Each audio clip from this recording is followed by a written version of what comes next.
Hello friends, എല്ലാവർക്കും സുഖമല്ലേ? ഞാനിപ്പോൾ ബാംഗ്ലൂരാണുള്ളത്. അപ്പോൾ അവിടെ നമ്മൾ ശനിയാഴ്ച രാവിലെ ഒരു ചെറിയൊരു ട്രിപ്പ് പോയി. അപ്പോൾ അതിൻ്റെ വീഡിയോ ഞാൻ എടുത്തതാണ്. ഫുള്ളായിട്ട് എനിക്ക് ഷൂട്ട് ചെയ്യാനൊന്നും പറ്റിയില്ല, സത്യം പറഞ്ഞാൽ മറന്നുപോയി. കാരണം ഷൂട്ട് ചെയ്യണമെന്ന് വീഡിയോ ആയിട്ട് എടുക്കണമെന്ന് ഞാൻ വിചാരിച്ചില്ല. അപ്പോൾ വീഡിയോയിലൊക്കെ നമുക്ക് പോവാം. അപ്പോൾ സംഭവം എന്ന് വെച്ചാൽ ഇവിടെ സർജാപൂർ സൈഡിൽ നിന്ന് നമ്മൾ നിൽക്കുന്ന സർജാപൂർ ഏരിയയാണ്. അപ്പോൾ അവിടെ നിന്ന് ഈ സ്ഥലത്തേക്ക് ഏകദേശം ഒരു 7-8 കിലോമീറ്റർ ഉണ്ട്. മുത്തനല്ലൂർ ലേക്ക് നിങ്ങൾക്ക് ഗൂഗിളിൽ അടിച്ചാൽ കാണാൻ പറ്റും. നിങ്ങൾ ബാംഗ്ലൂരൊക്കെ ഉള്ളെങ്കിൽ നിങ്ങൾ എങ്ങനെയാലും അവിടെ പോയിരിക്കണം. നല്ല അടിപൊളി സ്ഥലം, നല്ല കൃഷിയും കാര്യങ്ങളൊക്കെ ആയിട്ട് നല്ല നമുക്ക് മോർണിംഗിൽ ഈവനിങ് ടൈം പോകണം. മോർണിംഗ് ഒരു 6:30-7 മണിക്ക് പോകുകയാണെങ്കിൽ നല്ല വൈബായിരിക്കും.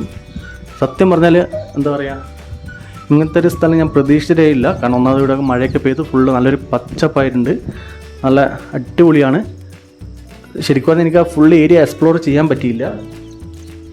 നിങ്ങൾ വേറെ യൂട്യൂബ് ചാനലൊക്കെ നോക്കുകയാണെങ്കിൽ നിങ്ങൾക്ക് നല്ല അടിപൊളി വീഡിയോസൊക്കെ കാണാൻ പറ്റും. പിന്നെയുള്ളൊരു പ്രശ്നം എന്ന് വെച്ചാൽ നമുക്ക് ആ സ്ഥലം കൃത്യമായിട്ട് അറിയില്ലായിരുന്നു. പിന്നെ വേറെയും കുറച്ച് തിരക്കുള്ളതാണ് നമുക്ക് ഏരിയ കവർ ചെയ്യാൻ പറ്റാണ്ടായിപ്പോയത്. അപ്പോൾ ഏതായാലും അടുത്ത പ്രാവശ്യം പോകുമ്പോൾ കൃത്യമായിട്ടുള്ള അതിൻ്റെ ഒരു വീഡിയോ എടുക്കാൻ ശ്രമിക്കുന്നതായിരിക്കും. എനിക്ക് ഏറ്റവും ഇഷ്ടപ്പെട്ടത് ലേക്ക്, പിന്നെ അതുപോലെ തന്നെ അവിടെയുള്ള കൃഷി, അതൊക്കെയാണ്. ഒന്നും പറയാനില്ല, നല്ല അടിപൊളി സ്ഥലം.